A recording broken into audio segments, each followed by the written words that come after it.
The Nets were, of course, without KD themselves, but still had 5 players score double figures last night. With that win, the Nets are now 10-1 against teams with records over 500. Not so good with teams under 500. We'll get to that later. After the game, LeBron and Kyrie talked about seeing each other again down the road. I mean, it's just next man up. And, whoever number was called, we just got to pick each other up. Obviously, missing, already with missing AD and, then our starting point guard and Dennis. A big blow for us. But, listen, they're missing a big piece of their team as well. We just didn't play, to our capabilities tonight, but give them credit. We'll see them down the line again, and we look forward to it with a whole entire healthy Lakers team. That's what we really wanted. I know everybody wants that, and so I'm looking forward to the challenge and seeing them down the line. Seeing them down the line. So, Richard, how worried should the defending champs be about what we're seeing from the Nets right now, especially last night? Well, I think the entire league should be worried, to tell you the truth. With all honesty, the entire league should be worried about what you're seeing from this Nets team. That means that when they are playing against a high-level team, they show up and play. When they play against a team that's not so much, they kind of their lack of defense shows up. But even Kyrie, there was an attitude about it. It's like, we'll see him down the line with all of the guys. That's what they say. That's what we wanted too. We didn't. Basically, he's saying it's like we didn't want any excuses, right? Yes, they were missing Anthony Davis. We're missing Kevin Durant. Right? So it's like we didn't want any excuses, but we're going to do the exact same thing when they have their full team and we have their full team. Well, I'm going to take it a step farther. They should be worried, but they need to be worried about getting out of the West first. Because if that gentleman right there that you see, Anthony Davis, doesn't come back, they still need to secure a spot in the West to getting out, beating Utah and or the Clippers. So I think, yes, like RJ said, you definitely need to be worried about, everyone should be worried about the Nets right now. But the Lakers have to worry about the way the Utah Jazz are playing. And, of course, the Clippers have been wanting to get, to be big brother in LA, as for so long. So this is an opportunity for them to take advantage of it if there's no AD. Yeah, I mean, look, when the season started, the feeling was a lot of people at the Lakers sort of ranked up here almost in their own group, right? Because they were the champions, and they had probably the best offseason of any team. So they're champions, and they got better. Well, the Clippers have gotten off to a pretty strong start this season, and the Jazz are on actual physical fire. I am convinced they have to carry a fire extinguisher with them at all times just so that they don't do damage to whatever court that they are on. So they are now moved up in the echelon and tiers as well. So before you look, as you say, Vince, across the pond over to the east part of the country, you want to get it right in the West, and that depends on Anthony Davis. Now, last night, Coach Frank Vogel said that they expect AD to be out for 4 weeks. So that's a lot longer than just, we'll see again after the All-Star break. Vince, how conservative do you think the Lakers can afford to be with this timetable? To be honest with you, I want them to be extremely conservative. We got to see what happened to KD, and it was unfortunate. And a lot of us, RJ, I'm sure you saw it as well. We all said, no, KD, we don't want you to play because you could potentially get hurt. And what happened? So I look at the same situation with AD. Take as long as you need. A month, 2 months. I say you take 2 months.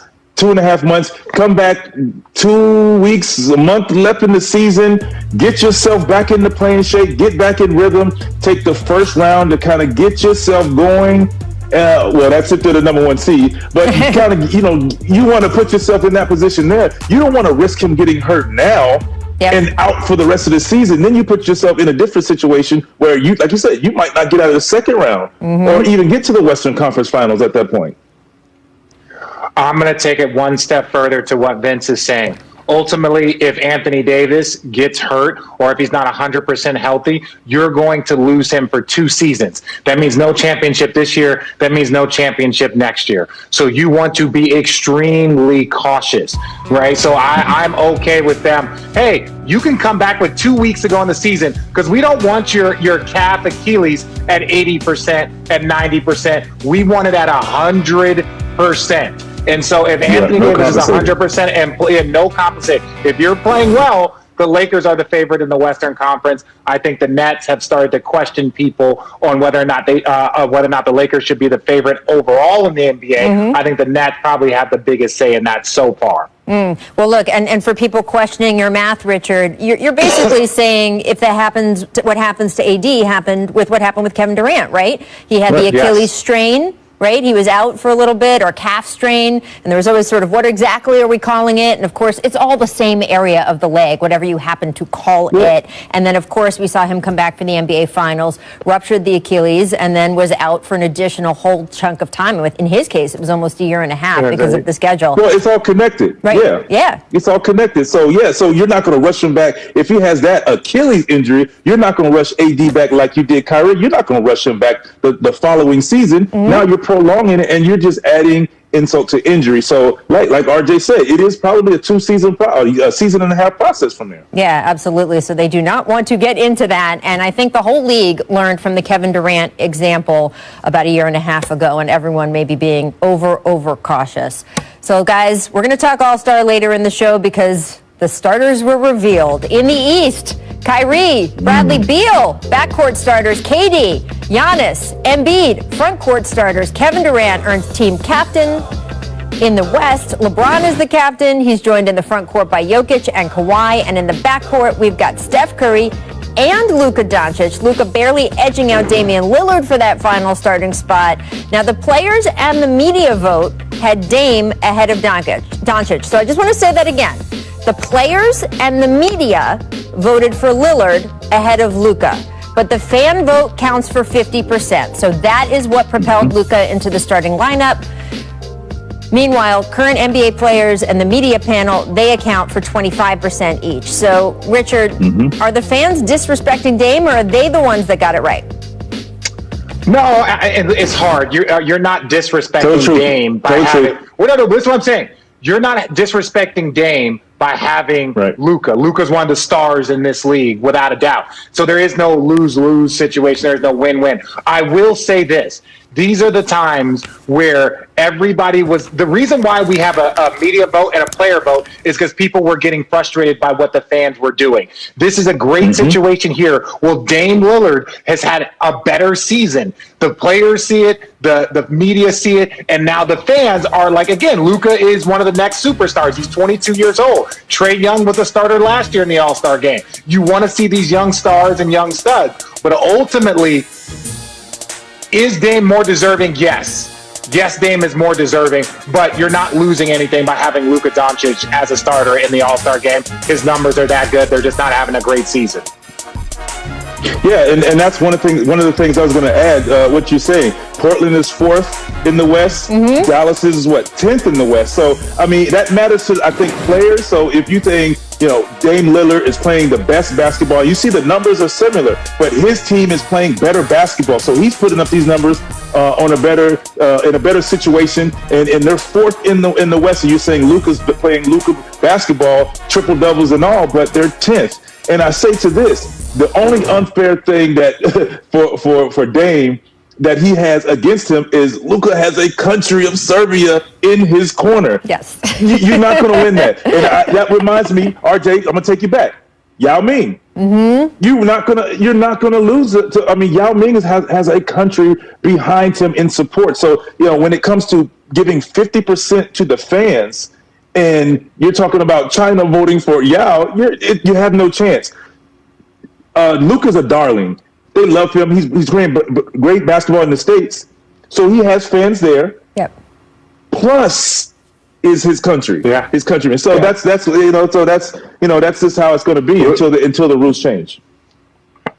Look, we always say about some of this stuff like, it's not a popularity contest. This is a popularity contest. This is literally what it is. So, yes, I think there is something to the fact that the NBA lets All-Star be for and about the fans. We, the media, you guys, players, have votes and other things that come down the pike, whether it's on NBA, whether it's for awards. This is actually just a popularity contest. So there is something to the fact that, hey, these guys are the most popular and they move in front. But I would say, one thing real quick? Yeah, go ahead. Go ahead.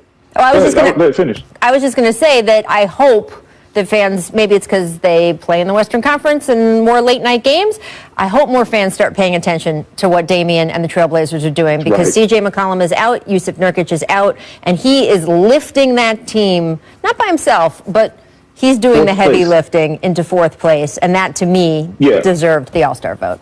Just my opinion. And I just wanted to say this. I think, the fans, the All-Star weekend is for the fans, like you said. But we as players, that is one of the goals as a player. You get bonuses and all that to be an all-star. That's saying you're playing the best basketball and you deserve to be in the all-star game or an all-star starter. And like you said, Dame deserves to be a starter. Unfortunately, it's pretty much in the hands of the fans. That's just how it's been. There's been situations like that before. We've heard it. So it's just an unfortunate situation, but we get to kind of dictate who wins the real awards later on in the season. So I guess it depends on how you look at it. I mean, we want that kicker from the shoe company, from all of our other sponsors, because that little extra million, 250, 500 means something. So that's why these guys are kind of, it just depends. 25,000, 50. My bad, RJ. I'm talking about for those guys, not for me, bro. Not for me. But I'm just saying that means something to these guys. Richard's face is worth 1,000 words, really, and I can't follow that face up. So I'm just going to say, coming up, we'll get to Giannis and the Bucks. They've lost 5 straight. Will their struggles help them now come playoff time? We'll explain that. Coming up next, also, we will share an interesting study into which NBA players are the most trolled online by fans. Stick around to find out the results. First, though,